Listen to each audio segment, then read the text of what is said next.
Wife cheated with coworker, so I divorced her. Now I'm enjoying life. Meanwhile, she's struggling as a single mom and crying about the divorce. Hi, everyone. TLDR 13 years together, 9 years. Married, 2 kids aged 6 and 3. Wife cheated twice with a coworker. Confessed, I had no clue something was going on. I did the pick-me dance for 2 months, and I caught an evidence of her going back for a 3rd time. One day after Father's Day, France, I confronted her, terminated the relationship. Lawyer, and now we are talking agreement. My situation: freelance technician for audio, visual, TV, corporate, concerts, comedy, shows, fashion. My schedule is very messy. We've been separated 1 month, and I had a hard time staying. No contact tonight. I broke no contact because I came back from my parents who live 300 km. I took some time with my kids. We still share the same apartment, even though when she's here I go away and she does too, except when I really can't. So when I was unpacking my kids' things, I couldn't refrain. How are things doing with AP? Not very smart as it. Well, she didn't look good. She has lost a lot of weight. So did I. News on the front are the company she asked working for is going bankrupt, so she's found another job somewhere else, but less paid, 3K a year. She apparently is not with AP anymore because he betrayed her and told a lot of people, so now she can't work in her field as she has the etiquette, and it's a small world. She's working and her friends won't talk to her now, at least for a bit of time, because she hasn't been a good friend lately. She smokes 2 packs a day. Her brother won't talk to her for some time because she borrowed money for the holidays. I'm not paying any more, except she said it was for the holidays, but she lied to him. She needed money to give me back 2,000 euros she stole from a saving account. I asked her to get to invest some of my parents' money. She made a Tinder account, which is none of my business, and says now she can really BS word. Every detail has been narrated. Crying, I feel stuck in a maze for the custody. I want to make it 50-50, but my job is quite difficult to make it work. She wants to have custody of the kids with free visiting whenever I want, because according to her she has done her life and want to take care of the kids because it's all she have left. I feel like she has lost her mind. I feel that I'm going to either have to work all the time to pay for pension or pay for someone to come home when I can't. My parents and brother are far away and I can't ask them to come every 2 weeks, even for a day or 2, and I really want to raise my children. The situation is really stressful right now. I'm under analytics to help me sleep and shut down my brain. I run 3 times a week, eat as healthy as I can, lost 14 kg in 3 months, vent with friends and family, and now she's throwing self-pity at me and she doesn't even want our relationship back, and I wouldn't, but this is hard. I'm scared for the kids. I know she's a good mom because she has been so far, even though we have different views on education. I feel in a loop. The amount of stress is a lot. Thanks for any advice. Comments. Libra Tron, you're still thinking of her as your wife and partner, which is why you're having a hard time making the correct decision. You should not give a hoot about her emotional manipulative nonsense. Consult with your lawyer and reach out to friends and family so that you can get a more objective perspective on what would be the proper course of action for you and your kids. Her issues are for her to deal with at this point, not your circus, not your monkeys. I know it is hard because one can't just turn off their feelings. Care for a person who once had an important role in your life, but the marriage is over and she did a lot of damage to cause that ending. As such, now you must establish proper boundaries and prioritize your interests and what it is best for your kids. She sounds like she's not remotely stable to even be considered for 50-50, much less full custody. She's clearly out of her rocker, demanding that 33. Say what? 33. A good mom doesn't smoke 2 packs a day around her children. She's spiraling. Tell her she can be better than this. Have her start walking a lot. See a doctor for checkup. Saving her from herself is in your best interest. Help her to help your kids. Isn't better to divorce her when she has a job? Maybe tell attorney to pause the process for now. Tell her get your life and health on track and I'll divorce you ASAP. Update 1. Today she's gone with our kids for her week of holidays. D-Day 1 April 24th. She confessed her affair. IPCK me danced.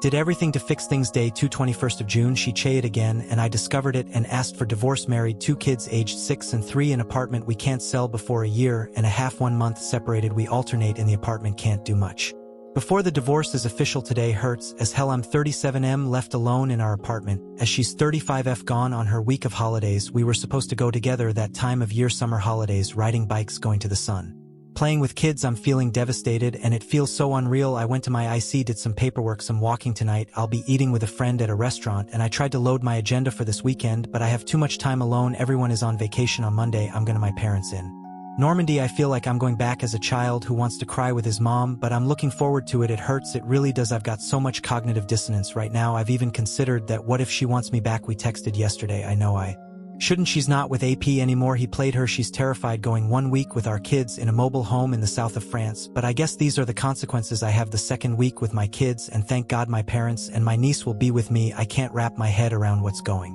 on. I mean, I do fully understand what's at play here, but PFF, I'm doing what's recommended. Chump ladies, book her blog. I see exercise, eat healthy, surround myself with love of friends and family, talk openly about it. I cry. I haven't journaled yet, but I will. I feel I Told the story a million times, and yet it's not understandable. I try to call my friends and family whenever I feel the despair. Sometimes I don't even know what to say. I just don't want. I had everything. We had everything. I went through my hate and anger phase at the beginning. Now it's sadness, despair, avoid. Good news is I still manage to get up, wash, shave, take care of my kids, put some perfume, dress nicely, work.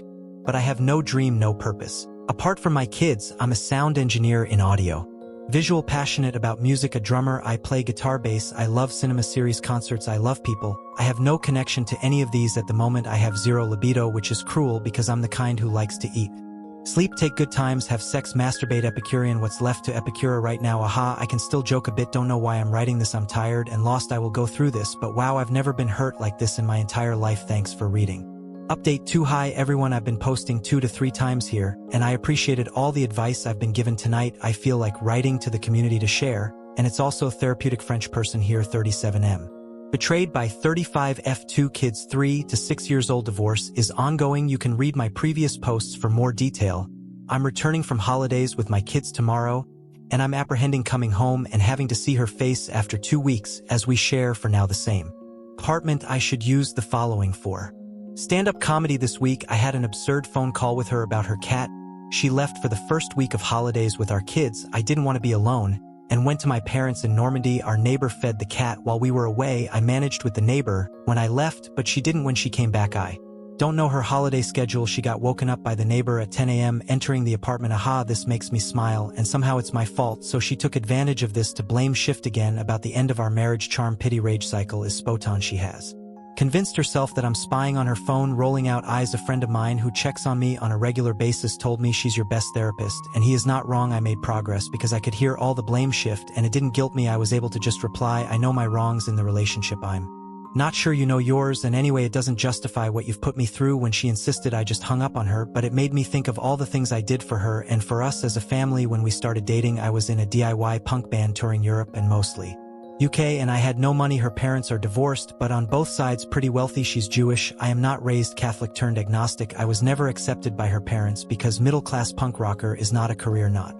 Jewish, but for 13 years I sat at every Sabbath. I could come to every Pesach, every Hanukkah. I gave my children her name, and I also took her name for various reasons. I agreed on circumcising my son. I took behind my back. She never had my back in front of them or when I wasn't here, but still I would show up for her at first and for the kids after. Oh, and when the kids came into our lives, they didn't like me standing my ground about education on her mother's side. I felt judged all the time. The stepfather is a D-head. He judged and made me go into depression while I was reconverting into a sound engineer. I wasn't following what he told me to do. I spent 2 months working in the apartment we bought together with my father, taking down walls, redesigning the place, decorating. She has not put one picture frame on any wall. I always had attentions for her. Often I would buy some little things, nothing big. I don't know, a cookie on the way home, a book I see she'd love. I would go on Fridays when I didn't work to the next city's Jewish bakery to buy hot Sabbath bread and Jewish traditional meals so we could do Shabbats as a family. I never wanted to convert. I'm just very interested and curious about traditions and religions, and when I did all those things it felt normal. It felt like I did it without wanting things in return. I know what you might think codependency. I don't know, is it what it was? I didn't feel codependent as I kept playing in bands, far less since I have children and having a life on my own. Too many red flags. I wanted to feel accepted by her family, that's for sure. It felt like I was these last 2 to 3 years, but deep down I know I would never have been accepted. I just felt in love for 13 years, even through the ups and downs. So tonight I just wanted not to vent, but to write down my story for myself, for anyone who cares, and to not point out things that I did wrong, but more everything I did right. I try to focus on this. My mother told me while I was crying, she doesn't deserve you. Hell no, she doesn't deserve me. Thanks for reading. Update 3. As the title says, I found a place to live. It has enough space for me and my kids. It's not near the schools, but it's manageable. I'm looking forward to it, but I'm also torn. I have a few days ahead of me to pack things and get the F out of here. Moving next Sunday. It's heart-wrenching to pack. I cried uncontrollably 3 times today. No contact was damn hard as we've been living in the same apartment. We took turns, but we met. There has been one day where she had a sad, called me, said she's so sorry, etc. She wasn't with AP anymore. Aha, so I got to experience the false remorse again. And then again 3 days after, she asked if she could hold me in her arms. She said if I wanted her for my own pleasure, I can't even take care of myself, so that helped. WTF, it was so hard to walk out after hearing all of this, but I did. Of course, I'm proud of myself for reaching out to friends and family, keeping my head fairly straight with ups and downs, of course staying away from alcohol and stuff, taking care of my kids. Even though that part is hard, I know how to take care of them. Always had some time alone with them prior to that, but it's hard to do it knowing that is my new reality and will be forever like this, while heartbroken, keeping my exercise And healthy eating routine. I've lost 17 kilograms now. I need to reinforce those butt cheeks because I have lost weight fast listening to podcasts. Do I manage to watch Ted Lasso without her 2 days ago, and I spent 3 hours not thinking too much about all of this, but I'm struggling with the no contact. I know poison. Why the F do I keep sometimes talking to her? I had to call my cousin one night after her sads. I was quite back in the bargaining stage and I knew it, and it didn't help. I asked him, dude, she's coming tonight. I need you to slap my face to bring me back to reality, to keep me from talking to her. She's such a devil in disguise. Quoting Elvis Presley, my mind cannot still process this. I just can't. I'm not there yet. Anyway, I'm moving. This will help. I'm overwhelmed by how much S has a T I have to do because I know she won't. Changing contracts for electricity, internet. I have to deal with my things with the new apartment and the old one while packing and taking care of the kids on the mornings and evenings. Next week update 4. Hi everyone, out of the blue, I just want to share my progress. I'm sorry I can't do short as posting here is therapeutic. You can read my post history, but in the end it's just a typical chump story. I'm not minimizing, it's just that I feel better about it. This sub has been of such great help. I'm very thankful to this community. I'm thankful for the people who take time to give advice, the people who reach on here to tell their story so we don't feel alone in this. For the first time I posted here, I deleted my post because I wasn't ready to hear the truth after D-Day 2 that changed. I'm roughly 6 months post D-Day 1, 4 months post D-Day 2, and my moral has improved so much day and night. I moved from the apartment we bought. She stayed. It was part of an agreement that suited me. I was very bitter about moving out, having been chumped, and all. It was the best thing that could happen to me. After my second visit of apartments, I leave near Paris, France. I'm freelance. I was desperate. Shitty places, too small or so expensive, no room for my kids. And then I took a shot at another, not very convinced. I found exactly the right spot. It's a place to retreat, a place to heal. It's quiet, not so expensive. I have a decent room for my kids. They are happy. I'm starting to enjoy being the captain of my own ship. I cook whatever I want. I take time to cook proper meals. Most of the time just cook myself a nice green curry chicken and vegetables. My relationship with my kids has improved. I get to be the good cop for once. When I'm working, I don't feel guilty for not being at home, and I take time to grab a beer with my colleagues. I keep doing my exing routine and feeling good in my body for the first time in 20 years. We co-parent. Okay, I impose and respect my boundaries with her now. She called last week at 10:30 p.m. to talk about the kids. I politely told her to never call me at this hour unless an emergency, as I'm home not thinking about her. I've had ups and downs, but I feel that the downs are less frequent. I don't think too much about the affair itself anymore. It pops sometimes, but it's very, very manageable. I've used every means of getting better, took every advice, therapy, friends, family, exercise, journaling, getting the feelings out, getting up in the mornings, going to work, focus, read the books, listen to the podcast. I talked a lot about it openly to anyone in my first, second, and sometimes third circle who is interested in knowing the details of what happened, and they've all been very helpful. I'm still doing all of it, but now I also can spend time not talking about it. I'm starting to enjoy life again. Next step is getting back to playing music in a band. I'm off since 4 weeks and I sleep very well. I'm not there yet, of course, but man, do I feel relieved. Relieved that this light at the end of the tunnel people talk about in this sub is getting brighter and brighter. Relieved that the pain has deflated. I cracked open my head last week and ended up in the hospital. Nothing really serious. I just walked into a tow truck parked and wasn't looking up. Haha, the pain was brutal. It bled a lot, and then people took care of me. They stitched me. I got home, cried a lot that day, never felt so alone. The wound was fresh day after day. It got better, and today it just itches. I know there will be a day when what happened these last few months will be a scar. Today it does itch very much, but when that day comes I will look at it and just be thankful to the people who got me through this and proud of myself, stronger for it. I drove myself to the hospital and a nurse took care of me. This is what people do here and what friends and family are for. Reach out. Thanks for reading. Update 5. Hi everyone, I haven't posted in a while, and I wanted to share an update on my situation and bring some positivity. In my last post, I was pointing how better I felt. Things improved more and more over time. Looking back at those dark times, it's crazy how well I feel now. I ran the half marathon of Paris and finished at 7 m/s earlier than expected. Lots of emotion that day. Thank you, Cheater. Got my social life back. Thank you, Cheater. Starting new music projects. Thank you, Cheater. I don't have to deal with my in-laws and put on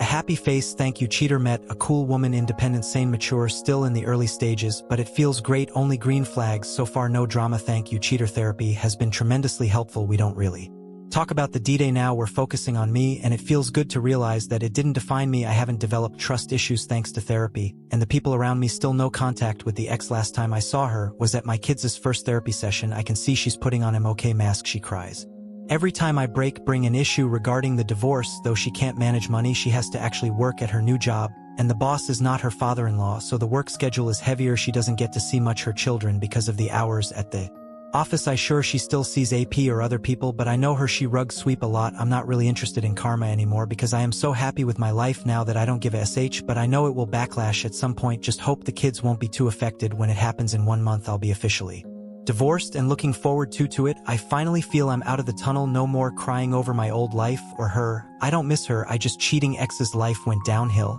And my life has never been better, feel sorry for my kids. Because it's been hard on them anyway, thanks for reading. And for anyone in the early stages of grief, shock, and SHT storm, put on the work, take your time to grieve, feel everything, it will be okay. Now on to the next story. Story 2, caught my girlfriend secretly getting back with her cheating ex-husband, plotted my revenge, and now she's moved out of stage with nowhere to go. I 39 male met my ex-girlfriend 35 female. I was married for almost 10 years, my ex-wife, and I started off great, but toward the end of our relationship we just couldn't get along. We didn't have any children or anything tying us together, so we mutually agreed that it would be best to call it. One of the things that drew me to my ex-girlfriend when we met was how we had similar experiences with our partners. She was cheated on by her ex-husband and baby daddy, so she left him. We bonded over our shared experiences, and given both of our pasts, I figured we would put a lot of effort into having a great relationship. I met her daughter, and we were an unofficial family for the 3 years that we were together. I wanted to marry her and formally adopt her daughter, so she would have my last name. Because of the custody arrangements she had with her ex, he was very much in the picture. She would argue with him all the time about pickup and drop-off times. She would complain to me about how he was buying her a ton of fast food and spoiling her when they were together. We both thought it was some ploy to get her daughter to spend more time with him. I was used to her texting him all the time. They would have phone calls and video chats from time to time as well. As far as I was aware, everything they discussed was about childcare. She would never go to other places to make the phone calls. She would tell me about everything that happened with him anyway, so there wasn't much of a point to it. I thought we had a pretty open relationship in that respect. One day I noticed that she was stepping outside a lot to make the calls. My suspicions weren't raised immediately, but I did think it was weird. I would ask her about what he had to say when she came in, and she told me that he was giving her a hard time about dates and things like that. She was very vague with a lot of her answers with their custody arrangements. They would alternate weekends that they would spend with their kids, so every other weekend I would surprise my girlfriend with a fun date night or something like that. I knew that she wasn't happy with the custody arrangement, so anything I could do to help her was good in my eyes. One weekend I made plans to take her to a museum, then we would grab lunch and catch a movie. After I told her that we had plans, but I didn't tell her exactly what we were doing. I had already bought the tickets for everything because I just assumed everything would be fine. She went to drop her daughter off at her ex's house, and I waited around for her to show up back home. Time kept going, and she didn't show up. She knew that we had plans, and it was unlike her not to be on time for something. My mind went to the worst case scenario, and I immediately started calling her to make sure she was okay. She didn't answer the phone, and I was a little panicked. All I could do was wait to hear something back from her. About an hour after I had reached out, I got a response from her saying that she was going to be spending the day with her daughter and ex. I was really confused about that, because I knew she couldn't stand her ex, plus it was his custody weekend, and unless he invited her somewhere, she had no right to be lingering around. I didn't want to push it and ask a lot of questions, so I just told her that I was worried, and I casually asked what they were up to. She didn't respond to me until the end of the day. She told me that they went to a water park together, since one just opened up near her ex when she got home. Later that night, I asked her about her day to see how everything was. She told me that they all had a fun time, and she was glad that her daughter was able to spend time with both of her parents. She told me that it all felt normal again. Normal for her changed when he cheated on her and she divorced him. I was getting a sense that she missed what they had as a family. I could understand that, but I was a little bit nervous. I loved my girlfriend, and I didn't want to lose her. She apologized for missing my plans and promised to make it up to me. When she said that, I thought she was being a little cheeky about making it up to me in the bedroom. When I made a move on her, she turned me down. Our sex life wasn't the greatest on the planet before all of this, but after the weekend she spent with her ex, it was non-existent for weeks. Every time I would try to kiss her for more than a couple of seconds or do anything intimate with her, she would come up with an excuse to get away from me. At the same time she was spending more time with her ex. It felt wrong to complain about it because she was framing it in a way that she was doing it for her daughter, but after a while I started to suspect that there was more to it. She came home late one night from dropping her daughter off at her ex's house, and I noticed a mark on her shoulder. She was clearly trying to cover it up with her shirt. It could have been something from a curling iron or a bug bite, but I was already suspicious, and the placement was adding to that. Later that night, I looked through her phone when she was asleep. I needed to know if there was something going on with her and her ex, of course.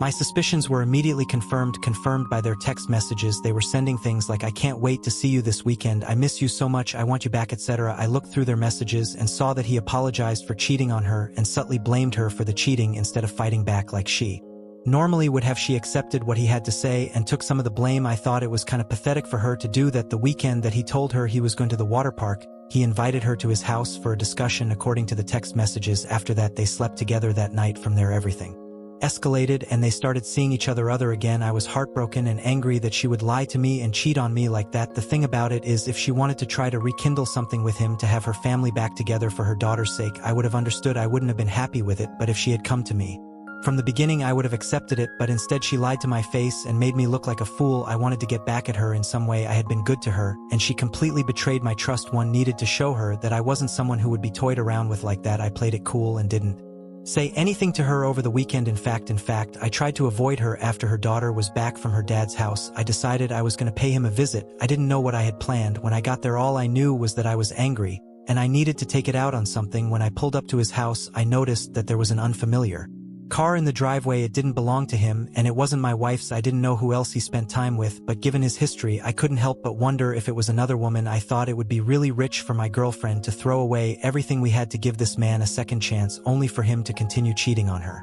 I kind of hoped it would be the case. I looked inside the car before I walked to the door, and I saw that there was a fuzzy pink steering wheel cover, and made an assumption that it was a woman's car. I walked over to the windows and peeked inside to see him very cozy with another woman. They were in his living room watching a movie. She was sitting on his lap with her arms around his neck, and they were kissing. I took a couple of pictures and drove away. I knew exactly what I was going to do to get back at my girlfriend. Then I got home and waited for her daughter to fall asleep, so she wouldn't have to hear anything I had to say. My girlfriend sat down next to me on the couch, and I calmly told her that I expected her to be out of my house by the end of the week, and I didn't want anything to do with her. She tried to play dumb like she didn't know what was going on, but I told her that I knew about everything. She made it out like I was the bad guy for going through her phone. At the end of our conversation, she told me that she never loved me anyway. She reminded me that her ex was the love of her life and they were going to get back together because he changed. That's what I pulled out the photos I'd taken of him with the other woman. She was shocked to see them. I told her that it didn't look like he changed as much as she thought. She was clearly angry about the pictures, and she stormed out of the living room. I heard her yelling on the phone shortly after. She came to me a couple of days before she was supposed to be out and apologized, begging me to change my mind and let her stay. Apparently she wasn't able to work things out with her ex. I told her that wasn't an option for me, and she only had a few more days to leave. She tried to tell me that she had nowhere else to go and that she couldn't afford to be out on her own, but I just told her that wasn't my problem. She didn't have a job. She survived on spousal support from her ex, and if they couldn't work things out, I doubted she was welcome at his house. By the end of the week, all of her things were packed and she was on her way out. She was going to her grandmother's house a couple of states away. I can only imagine that a major custody battle took place after she left the state. That's typically not something a parent with a custody agreement is allowed to do without notice. Frankly, I don't really care. She's out of my life, and all I want to do is move on from this nightmare. If you love what we offer here, please support us by subscribing and activating the bell to receive all notifications when new content is published.